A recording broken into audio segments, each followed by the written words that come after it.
তুমি আমাকে ছেড়ে কোথায় চলে গেছিলে? কিচ্ছু না বলে, আমাকে কিছু না জানিয়ে তুমি তুমি জানো তোমরা চলে গেছো শুনে আমি এটাই তো কথা ছিল যে তোর বিয়ের পরে আমরা ওখান থেকে চলে যাব। মানে তুমি সত্যি সত্যি বলেছিলে? তুমি মন থেকে চলে যেতে চাইছিলে? সিদ্ধান্তটা আমার বাবা,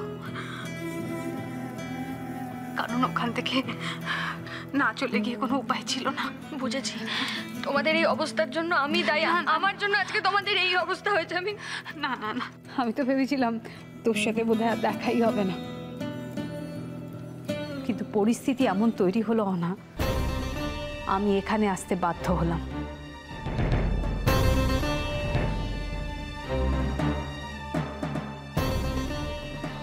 এসো এসো ভালো মা, এসো এসো বসো। না, আমি ঠিক এখানে বসতে আসিনি, আমি বন্নিকে এখান থেকে নিয়ে যেতে এসেছি। ভালো মা, বন্নি এখন কিছুদিন এখানেই থাকবে, আর সেই সঙ্গে তুমিও থাকবে। না না না না, আমি আর তোমাকে কোথাও যেতে দেবো না। দেখুন তো কি অদ্ভুত এই নারীর টান, আপনাকে ঠিক নিয়ে এসেছে আপনার মেয়ের কাছে। না হলে এত বড় শহরে আমরা কোথায় খুঁজতাম আপনাকে? এটাই বাকি ছিল, প্রথমে মেয়ে তারপর মা। ডিসকাস্টিং। এই মহিলার এখানে আসাটা কি এখন ঠিক হলো? সব প্ল্যান ঘেটে না দেয়। ভালো মা, এসো। দেখ বন্নি, চিনতে পারছিস কিনা? তুই ভালো করে দেখ, একবার মনে করার চেষ্টা কর।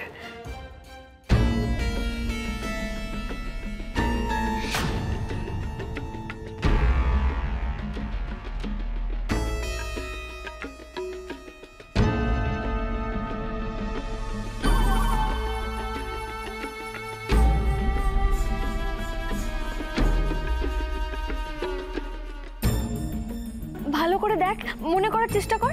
মনে করার চেষ্টা কর মানে? ওর কি কিছু মনে নেই নাকি? বারে মনে থাকবে না কেন?